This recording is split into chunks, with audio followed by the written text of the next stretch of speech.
خب در خدمتم، بفرمایید. آقای دکتر راستشو بخواید با همسرم به مشکل خوردم. کم مونده از هم جدا شیم. چرا؟ بهش محبت کردی؟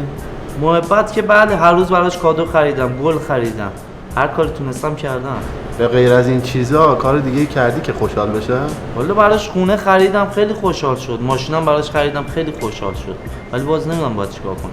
با این صحبت‌هایی که جلسه‌های اخیر با هم کردیم، به نظر من عشق تو بهش نشون بده. سلام دنیا، خسته نباش. عباس، این موقع روز چرا اومدی خونه؟ مشاوره رفتی؟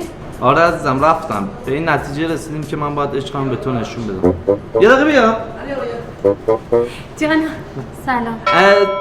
سمانه، زنم عشقم. این دکتر گفت عشقم بهت نشون بدم. این عشقمه. چه غلطی کردی؟ با این کوتوله واویلا الان حالیت میکنم. یه لحظه وایسی.